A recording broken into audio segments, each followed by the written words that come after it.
Okey, kita dah masuk topik kedua untuk modul yang kedua. Topik ni topik yang agak panjang.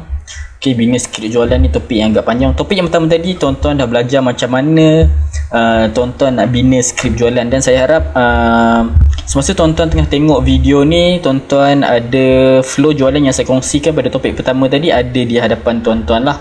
Okey, kalau tuan-tuan tak sempat nak print apa semua, tuan-tuan boleh tulis balik atas kertas, sebab saya perlukan tuan-tuan ada flow jualan tu. Bila tuan-tuan tengah tengok topik kedua, bina skrip jualan ni, tuan-puan tahu tuan-puan sedang berada di fasa yang mana, step yang mana. Kita ada introduction, kita ada get back, kita ada validation, kita ada presentation, kita ada closing. Alright, so saya harap tuan-tuan boleh follow lah cara kita nak bina skrip jualan, dengan syarat tuan-tuan tengok video ni dalam keadaan tuan-tuan faham topik yang pertama saya kongsikan tadi lah. Alright,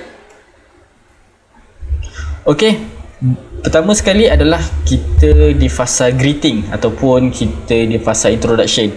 So bila lead tu mula masuk dalam WhatsApp, kita akan bermula dengan greeting ataupun kita panggil introduction lah.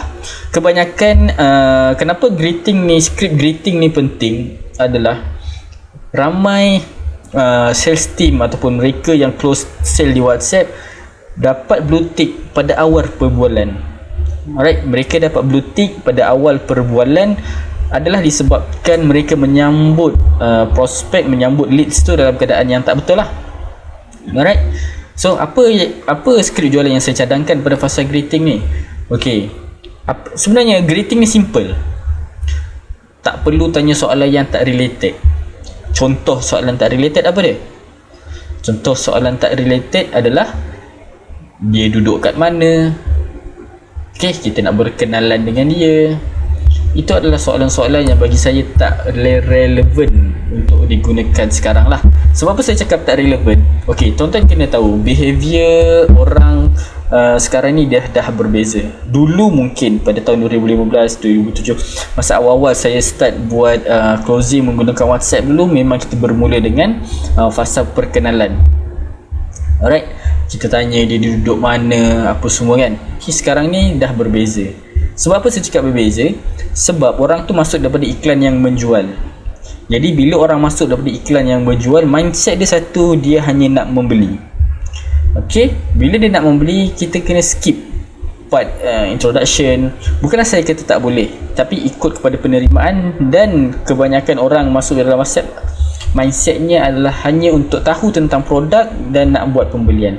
Apa yang perlu ada, yang pertama cukup dengan kita bagi salam dan berterima kasih sebab dia berminat dengan apa yang kita jualkan.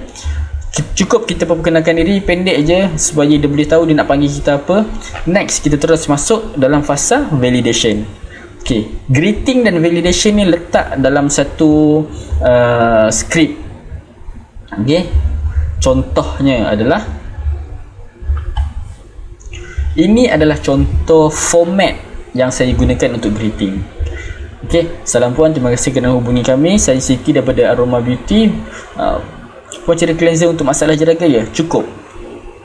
Kita beri salam, kita terima kasih sebab dia hubungi kita, perkenalkan diri daripada mana, dan terus masuk validation. Ini format dia. 1, 2, 3, 4. Pertama, salam tuan-puan, terima kasih kerana hubungi kami. Saya Zaim daripada sekian. Tuan ada masalah A ke masalah B? Tanya soalan validation. Alright, ini je, simple. Sebab kebanyakan sistem yang dapat blue tick, biasalah check dia punya conversation panjang, dia punya introduction dia. Ada tu orang PM berminat dengan produk, dia terus bagi maklumat produk yang panjang-panjang. Okay, saya nak kongsikan beberapa behavior pelanggan dalam internet ni. Channel pembelian dah jadi banyak. Kita ada website, kita ada TikTok, kita ada TikTok Shop, kita ada chatbot. Okay, ada juga salah satu channel untuk orang membeli adalah melalui WhatsApp. Kenapa orang beli melalui WhatsApp? Sebab ada benda yang dia nak human touch, dia nak berbual dengan salesperson. Jadi kalau kita reply conversation tu macam robot, biasa kita pakai quick message kan, tekan je dia terus hantar ni kan, itu akan menyebabkan prospek tu dia turn off, dia macam kurang berminat dengan conversation kita. Jadi bila orang berbual dengan manusia, so make the conversation human lah, manusiawikan conversation tu. Alright, ini adalah setakat yang saya dah test, ini format greeting yang paling okey. Ambil kira juga adalah tempoh respon tu. Tapi so far yang saya dah test, ini adalah format greeting yang paling simple dan paling converting, mengelakkan tuan-puan kena blue tick pada introduction. Dah buat greeting, dah buat validation. Okay, tuan nak cari tuan cari cleanser untuk masalah jeragat je. Next kita masuk pada fasa fact finding. Okay, dalam fasa fact finding ni apa yang kita nak cari? Kita nak mencari masalah atau pain point prospek supaya kita dapat kenal pasti apa produk yang akan dapat bantu mereka. Walaupun kita jual satu produk sahaja, kita kena suggest. Walaupun kita jual satu produk, kita tahu apa masalah dia, kita boleh suggest cara pakai.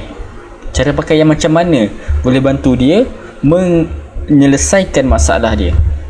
Ataupun tuan-tuan ada produk yang berpackage, package 1, package 2, package 3. Package 1 combo cleanser dengan serum, package 2 cleanser, serum, sunscreen. Okay, package ketiga ada tambah satu lagi produk. So bila kita tahu apa masalah prospek, kita tahu kita nak suggest produk yang mana. Okay, kalau macam masalah tuan ni, saya suggest pakai sekian. Itu soalan pada suggest pada presentation nanti. So fact finding ni, apa yang kita nak tanya kat dia? Okay, apa yang perlu ada? Okay, dalam fact finding ni kita nak kena keluarkan 3 soalan yang boleh trigger prospek ini dia bercerita tentang masalah dia, dan kita tahu apa pain point yang dia sedang alami, dan kita nak cari dia punya pain point tu. Pain point tu boleh jadi dia ni tak pernah guna produk, dia tengah cari apa produk yang dapat selesaikan masalah dia. Kat situ kita boleh bermain dengan emosi. Ada pain point masalah pelanggan ni, dia dah give up dengan produk lama dia. Jadi apa kelebihan produk kita yang tak ada pada produk lama dia? Right, sebab tu kita kena tahu pain point ataupun masalah dia. Setiap prospek ni secara fizikalnya dia ada masalah yang sama. Contoh masalah jeragat, tapi mereka ada pain point yang berbeza. Prospek A, dia nak selesaikan masalah jeragat dia sebab dia malu kawan-kawan dia selalu ejek dia. Alright. Prospek kedua, dia nak hilangkan masalah jeragat sebab dia nak nampak cantik depan suami dia. Prospek ketiga, dia nak hilangkan masalah jeragat sebab dia ni kurang keyakinan kalau muka dia ada jeragat. Itu yang kita nak kena cari. Right? Contoh. Okay, ini contoh kita yang boleh gunakan. Okay, pertama kita nak tanya, kalau kita nak tanya sama ada dia ni apa pain point dia. Satu, pertama kita dah tengok dia ni dah berapa, puan dah berapa lama ada masalah jeragat. Sebelum ni puan guna produk apa? Okay, kenapa dia nak tukar produk? Nampak tak? Ini 3 soalan yang kita boleh trigger lah apa masalah dia. Kita boleh trigger dia untuk berkongsi lebih banyak masalah. Okay, tujuan kita buat fact finding ni adalah kita nak cari titik kelemahan prospek lah, macam saya cakap sebelum ni lah. Okay, 3 sebab kenapa orang PM kita tengok iklan kita adalah kebanyakan dia kecewa dengan previous produk dia. Okay, dia kecewa produk dia sebelum ni, dia dah pakai lama tapi masalah dia tak selesaikan juga. Okay, ada yang tak pernah pakai produk, dia baru nak cari penyelesaian untuk masalah dia. Okay, ada juga prospek yang mencari penyelesaian baru untuk masalah dia. Dia bukan cari produk baru, dia cari penyelesaian baru. Contohnya orang ni ada sakit lutut. Okay, penyelesaian yang dia buat sebelum ni adalah dia pergi mengurut. Dia nampak iklan kita jual minyak, dia jual minyak angin, boleh selesaikan masalah dia. So dia nak pergi, daripada dia pergi mengurut, dia nak try pakai minyak angin kita. Maksud dia cari penyelesaian baru. Alright, ini kebanyakan masalah yang saya jumpa lah dalam prospek sebelum ni. Okay, Kalau jual produk, kebiasaannya kita nak tahu berapa lama dia dah ada masalah. Produk-produk macam kita jual skincare, produk-produk kita punya produk sikit lutut, kalau kita jual produk kencing manis, produk kurus, so kita boleh tanya berapa lama dah tempoh dia ada masalah tersebut. Okey, kita nak tahu dia ni nak cari produk baru ke, dia nak cari baru nak cari penyelesaian. So kita tanyalah dia, sebelum ni dia guna produk apa. Okey, so bila kita dah tanya dia guna produk apa, dan kita tanya kenapa dia nak tukar produk, maksudnya kita cari apa kelemahan produk yang diguna sebelum tu. So bila kita dah jumpa, sedaplah kita nak menggoreng pada fasa presentation nanti. Ni contoh. Okey, contoh lain adalah fashion. Fashion simple, tapi boleh juga buat fact finding. Kita orang buat fashion ni based on dia punya apa, lifestyle, kerjaya dia. Orang yang kerja cikgu lain lifestyle dia dengan orang yang kerja peguam. Okey, orang yang kerja engineer lain lifestyle dia dengan orang yang kerja pejabat. Alright, dan perempuan ni dia ada preference dia tudung. Boleh tanya dia. So kita boleh tanya kerjaya dia, supaya kita boleh suggest lah. Dia ni nak cantik untuk apa? Untuk pergi kerja ke, untuk event dengan kawan-kawan? Dia ni untuk kerja ke, untuk business part time dia? So kita kena tanya.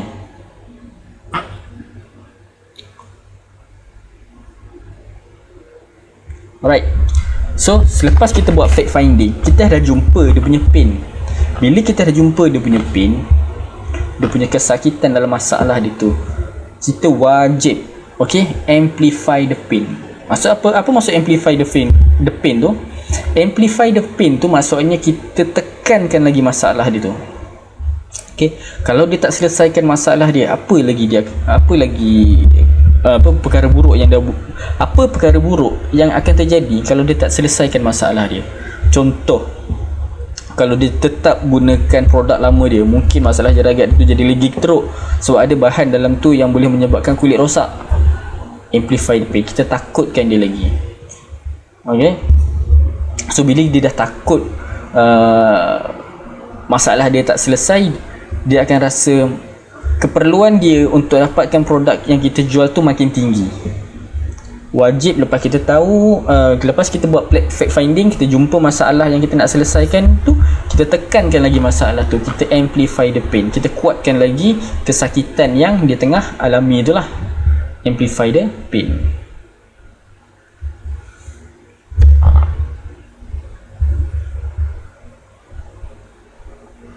Okay, ini step ketiga. Yang pertama kita dah greeting and validation. Yang kedua kita dah buat fact finding. So kadang-kadang bila kita lepas fact finding, orang ni dia keluar pada kita punya flow jualan. Alright, dia keluar tu mungkin dia tanya pasal harga terus. Kebanyakan dia akan tanya pasal harga terus lah, ataupun dia tanya soalan yang luar daripada kita punya flow. So macam mana, apa cara ataupun apa skrip jualan yang kita nak supaya kita boleh tarik balik prospek ke dalam kita punya flow conversation tu lah. Macam mana, apa skrip yang kita nak pakai. Okay, ini adalah 3 soalan yang biasa dia tanyalah. Okay, dia akan tanya tentang harga. Dia akan tanya soalan yang luar konteks sudut pemasaran. Contohnya, contoh soalan luar konteks sudut pemasaran ni adalah iklan kita cerita pasal jeragat. Tiba-tiba dia tanya, kalau kulit saya ni ada parut boleh hilang tak? Okay, sudut pemasaran yang kita gunakan tu adalah jeragat. Marketing angle yang kita pakai tu jeragat. Kita target orang-orang yang ada jeragat je. Tapi bila prospek ni dia masuk dalam kita punya conversation, dia cerita pasal masalah selain daripada masalah jeragat. Faham tak? Dia tanya, tiba-tiba dia tanya, saya dia ada jeragat. Lepas tu dia tanya pula, kalau kulit muka berlubang boleh pakai tak produk ni? Maksudnya di luar konteks sudut pemasaran lah. Yang ketiga, dia tak nak cerita banyak, dia nak tahu package yang dia nak tahu terus, dia nak tanya tentang package yang ada lah. Jadi kebanyakan orang yang keluar daripada flow conversation ni, ini 3 soalan yang dia biasa tanya. Jadi bila prospek tu tanya soalan-soalan macam gini, apa kita nak buat? Okay, kalau ikut flow jualan, kita tak present lagi pasal produk pun, dia dah tanya pasal harga. So kalau kita terus cerita pasal harga, memang kena blue tick lah jawab dia. Jadi apa kita nak buat? Cara untuk get back ada 2 step. Yang pertama, jawab je lah soalan prospek tu. Kalau dia tanya harga, jawab je lah harga. Tapi ada step kedua, kita tarik balik ke dalam flow jualan tadi dengan satu soalan killer. Ada satu soalan yang kita kena tanya balik prospek untuk masukkan dia balik dalam flow jualan. Contohnya dia tanya, okey, berapa harga produk ni? Oh tu harga produk ni RM129. Tapi sebelum tu saya nak tahu dulu puan sesuai ke tak guna produk ni. Boleh saya tahu puan ada masalah A ke masalah B? Contoh. Okey, saya nak tahu harga je. Okey, ini antara jawapan yang tuan-tuan boleh bagilah. Okey, untuk package ni harganya 39 je kak. Tapi nak kena tengok juga keadaan kulit akak. Boleh saya tahu akak dia ada masalah, berapa lama dah ada masalah jeragat? Okey, jawab soalan. Dia tanya harga, jawablah harga. Tapi kita nak tengok dalam kulit. Lepas tu kita tarik balik ke dalam soalan fact finding. Faham tak? Ini soalan yang kita boleh bawa dia balik dalam fact finding. Sebab tu bila tuan-tuan buat nota soalan fact finding tu, sediakan lebih daripada 3, 5, 6 atau 10. Okey, sebab kadang-kadang kita nak pakai balik soalan-soalan tu untuk bila keadaan-keadaan macam ni lah. Format dia simple. Bila kita nak get back, ini adalah dia punya key point dia. Pertama, jawab soalan prospek. Yang kedua, tarik prospek balik ke dalam flow jualan dengan satu soalan. Okey, inilah contoh dia. Saya nak tahu harga je. Okey, bagi tahu harga. Untuk package ni harganya cuba 39 je kak. Tapi nak kena tengok juga keadaan kulit akak. Boleh saya tahu akak ada masalah, berapa lama dah ada masalah jeragat? Alright, so itu je format yang saya biasa pakai lah. Okay, dia tanya luar konteks sudut pemasaran. Okay, katakanlah iklan kita ni untuk masalah jeragat, tapi prospek tanya soalan selain masalah jeragat. Contohnya, iklan masalah jeragat, tiba-tiba prospek tanya, orang yang ada masalah jerawat degil boleh ke? Okay, sama juga format dia. Jawab soalan produk ni memang khas untuk masalah kulit kak, jerawat degil pun memang boleh guna. Okay, jawab soalan pertama, lepas tu masukkan dia balik dengan soalan. Alright, jawab soalan, tanya soalan. 2 step tadi, jawab soalan prospek dan tarik dia balik dalam conversation dengan cara kita tanya dia soalan fact finding.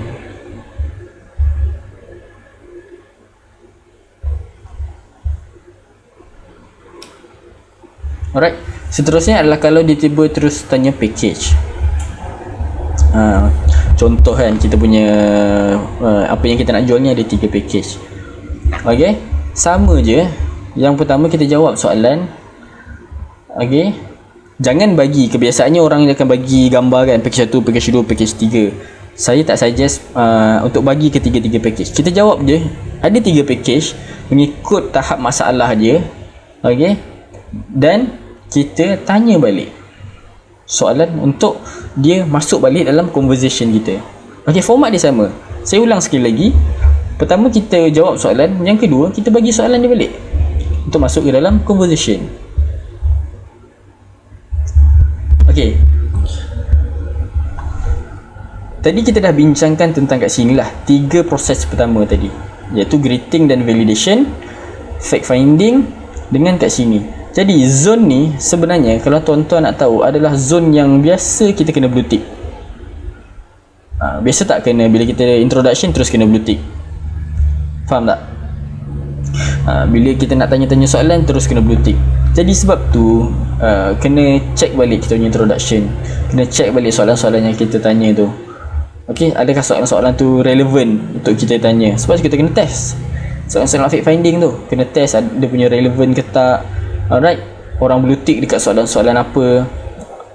Okay, so kat sini kena crucial lah, zone yang crucial. So kalau kat sini kita boleh bermaksimumkan perbualan, maksudnya kita punya conversation tu okey lah. Faham? Alright, itu kita dah settle 3 step yang pertama, greeting and validation, fact finding dengan get back. Seterusnya adalah Kita akan tengok pada saranan. Alright.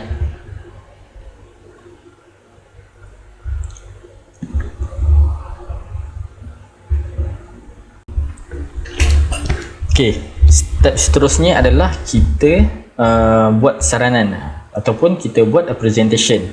Sebab apa saya tak nak namakan step ni presentation, saya lebih suka gunakan nama dia adalah saranan lah.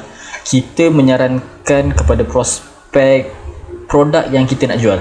Katakanlah tuan-puan ada 3 package, package A, package B, package C, dan tuan-tuan nak jualkan package B. Cerita pasal package B sahaja, tak perlu prospek tak perlu tahu tentang package A, prospek tak perlu tahu tentang package C. Alright, cerita tentang package B sahaja. Okay, dalam bab saranan ni, sebab kita nak buat macam mana kita nak buatkan prospek membeli produk yang kita nak jual. Alright, saranan ni apa? Okay, saranan ni kita buat saranan adalah tujuan untuk buat pelanggan memilih produk yang kita nak jual. Okay, saranan juga, kenapa kita buat saranan ni? Sebab seterusnya adalah kita nak nampak kita ni pakar. Okay, tadi kita dah tahu, bila kita buat fact finding kita dah tahu masalah dia. So bila kita dah tahu masalah dia, so kita sebagai yang pakar, kita akan menyarankan lah package mana yang sesuai. Alright, okay. Syarat saranan yang baik adalah anda cukup kenal dengan apa masalah pelanggan pada fasa fact finding tadi. Okay, so bila kita tahu masalah dia, senanglah kita buat saranan. Okay, yang kedua adalah kita sarankan package yang kita nak jual. Kalau kita ada 3 package, pilih satu package yang kita nak fokuskan. Sama ada package yang paling mahal, package yang tengah-tengah, ataupun package yang paling murah. Tapi yang disarankan anda pergi kepada package yang tengah-tengah lah, ataupun yang paling mahal. Alright. Nombor 3, anda kena relatekan, anda kena pandai relatekan kenapa package tersebut sesuai dengan masalah dia. Sebab tu kita buat saranan. Alright, so kebiasaannya lah, okay, kita tengok pakar-pakar dalam bidang, contoh saya ambil contoh adalah bidang jual penapis air Kowe lah. Alright, ada sekali ni saya pergi ke mall. Kat mall kan biasa ada orang buka booth jual penapis air, tak kisahlah jual Kowe ke, jual kuku ke. Ada sekali ni saya bertembung dengan saya dengar macam mana seller Kowe buat jualan. So proses jualan dia adalah dengan dia tanya dari saya dulu, saya ni duduk seorang ke dengan family. Kalau saya cakap saya duduk dengan family, jadi dia nak tahu dalam rumah tu ada berapa isi rumah. Jadi bila dia tahu keadaan family saya duduk dengan siapa apa semua, dia terus pergi dekat satu mesin ni. Dia kata mesin ni memang sesuai untuk orang yang duduk berlima berenam dalam rumah, sesuai guna ni. Dan kalau ada baby kat rumah, anak kecil, sesuai guna yang tu. Maksudnya kat sini adalah salesman yang power adalah dia tahu dulu, dia tak terus cerita pasal produk. Dia tahu dulu apa masalah kita, baru dia cari produk yang sesuai dengan masalah kita. So sama juga konsep yang tuan-tuan kena gunakan dalam conversation dalam WhatsApp. Tuan-tuan adalah salesperson, cumanya tuan-tuan tak jumpa orang depan-depan. Okay, tuan-tuan jumpa, tuan-tuan closing tu berlaku dalam WhatsApp. Okay, dalam saranan ni ada 3 komponen penting dalam skrip saranan. Yang pertama, kita sarankan package yang sesuai dengan masalah dia, ataupun sarankan package yang kita nak jual. Okay, yang kedua, kita sarankan cara guna. Okay, kita buat penyaranan cara guna. Yang ketiga adalah kita bagi mereka rasa secure bila guna produk tu, tapi jangan over promise. Contoh, ini katakanlah saya ambil contoh untuk jual skincare. Okey, ini adalah skrip yang biasa saya gunakan. Okey, kalau macam masalah jaragat akak ni, saya saja akan ambil package B. Package ni ada cleanser dan serum. Saranan package. Seterusnya, kita sarankan cara guna. Akak kena pakai 2 kali sehari lah, pagi dan malam. Saranan cara guna. Seterusnya, Kita nak bagi orang tu rasa secure. Biasanya dalam masa 2 minggu akan mula nampak perubahan, tapi bergantung kepada keadaan kulit. Ada pengguna produk ni yang dapat rasa perubahan dalam 3 hari, ada yang ambil masa sampai 2 minggu. Nampak tak flow dia? Pertama, kita sarankan package. Dan kita beritahu kenapa kita sarankan package tu. Sebab ada sekian-sekian produk yang sesuai dengan masalah dia. Next, kita sarankan cara guna. Seterusnya, kita bagi dia rasa secure bila dia ikut saranan kita tu. Nampak tak? Skrip ni akan membuatkan tuan-puan nampak pakar dalam menjual, walaupun jualan hanya berlaku dalam WhatsApp. Alright, so gunakan skrip ni untuk jual produk tuan-puan lah.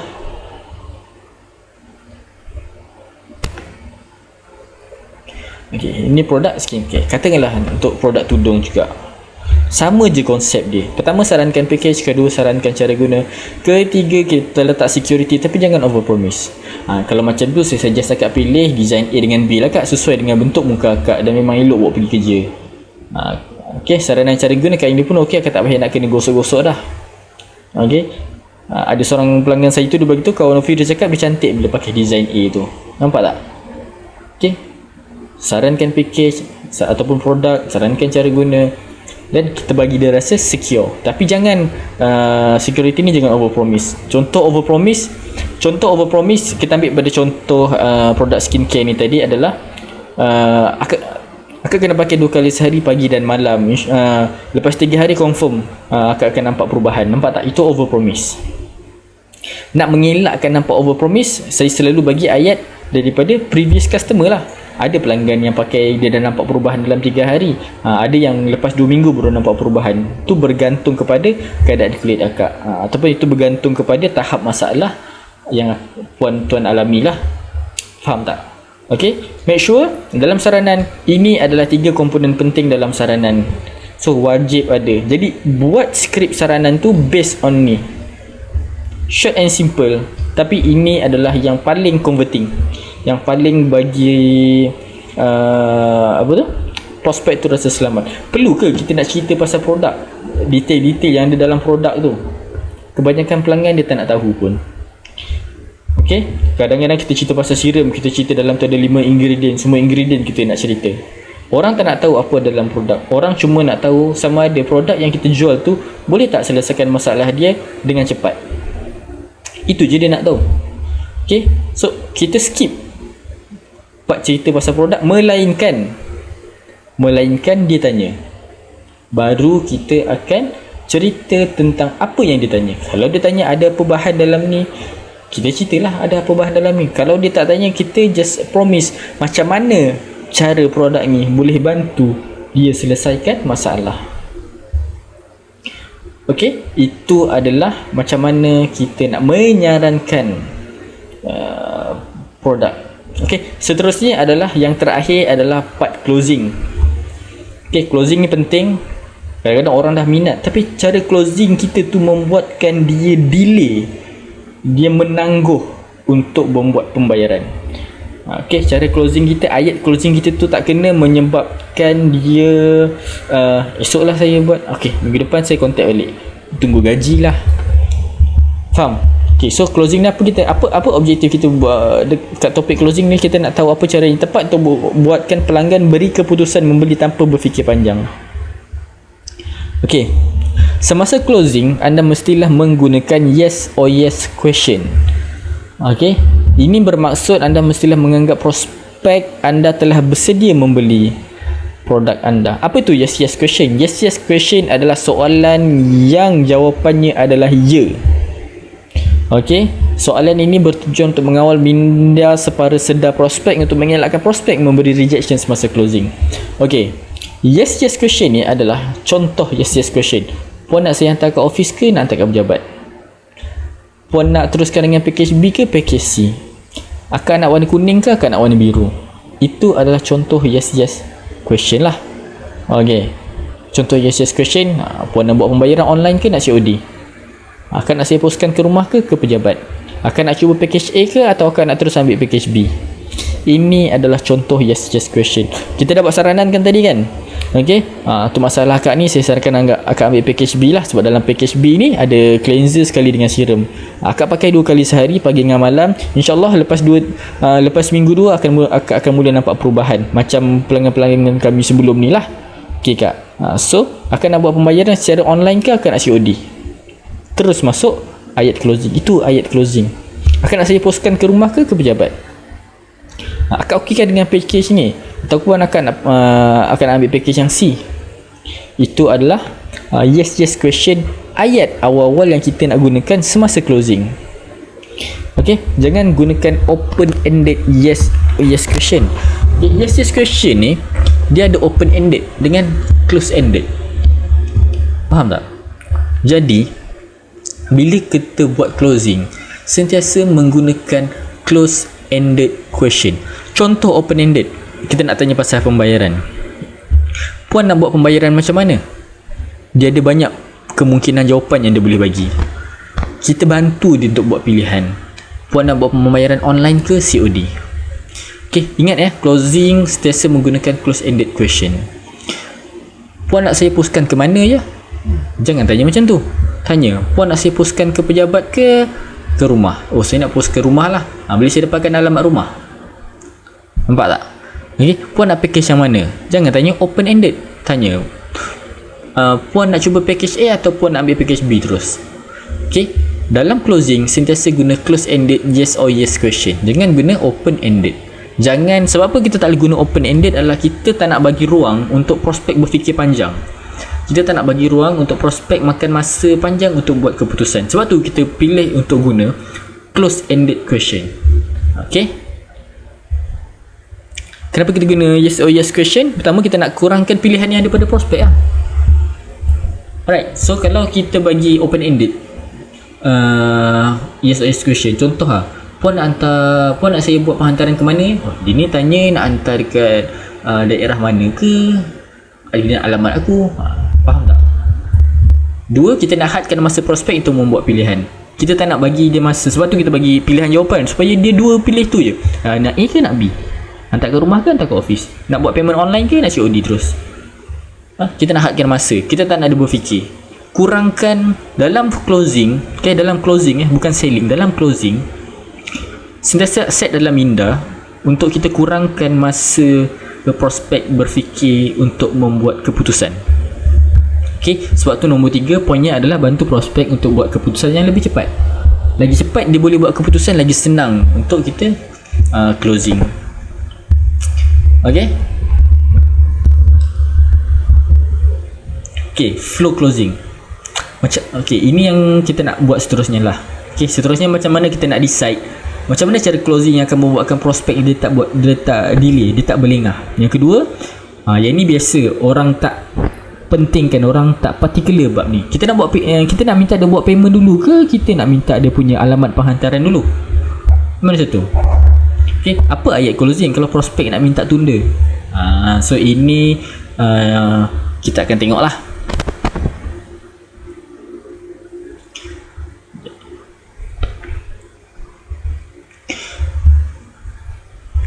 Okay, selepas kita dah tanya yes or yes question closing tu, pastikan kita terus dapatkan butiran pelanggan.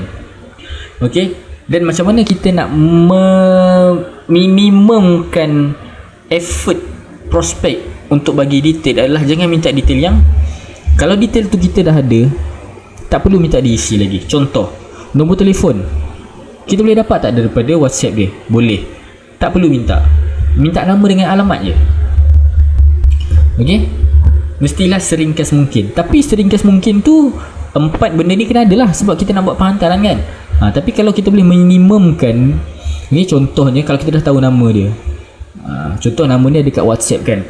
Okay, so ini saya akan buat penghantaran kat rumah. So ini nama akak Siti Aminah binti Jalil.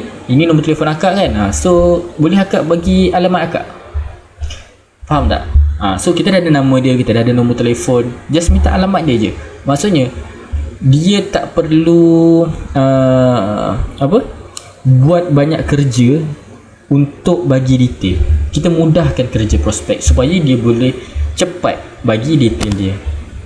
Okay, So menjawab kepada soalan kedua tadi, kita nak minta payment dulu ke kita nak minta details dulu? Pastikan korang dapat details dulu. Dah dapat details, dia dah bagi complete. Kedua,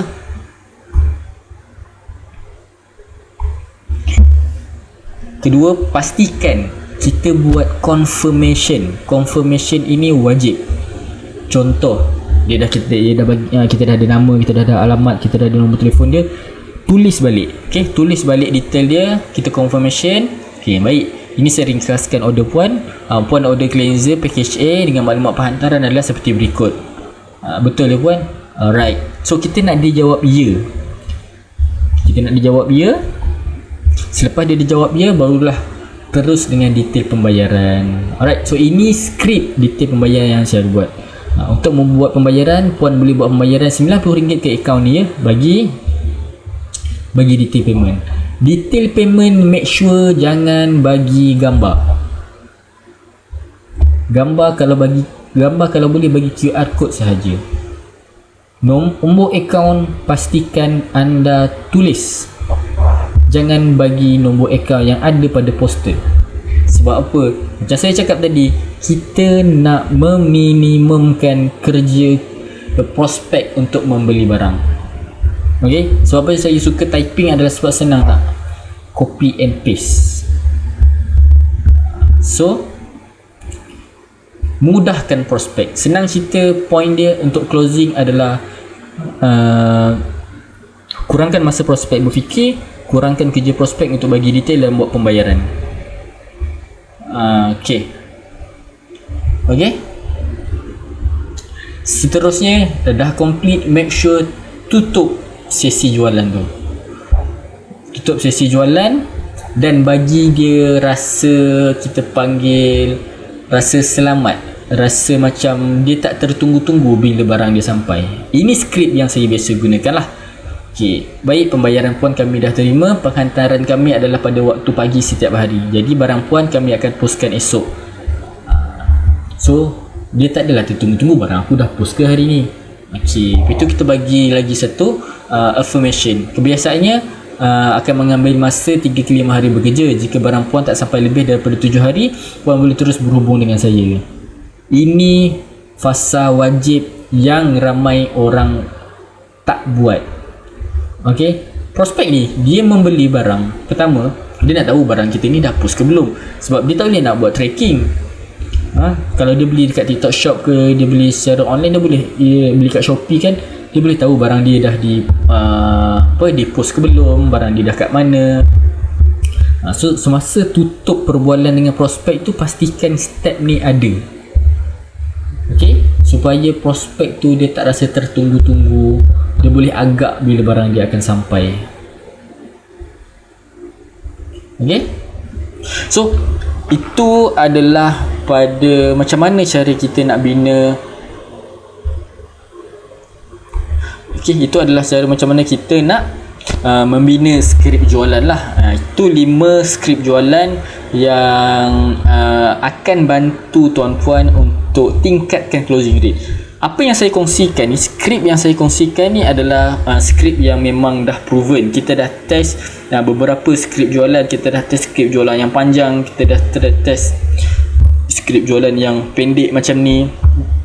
Dan yang paling converting adalah skrip jualan yang macam ni lah. Simple, berbual dengan pelanggan, okey, cari-cari tanya soalan tu kita ambil tahu. Alright, so saya harap lepas habis topik kedua ni, tuan-puan, sebelum kita masuk topik handling rejection, tuan-puan dah sedia, okey, dah tulis skrip jualan mengikut produk ataupun servis yang tuan-puan jualkan. Okey, kita akan masuk pada topik ketiga, macam mana kita nak handling rejection, dan kita jumpa pada topik yang ketiga.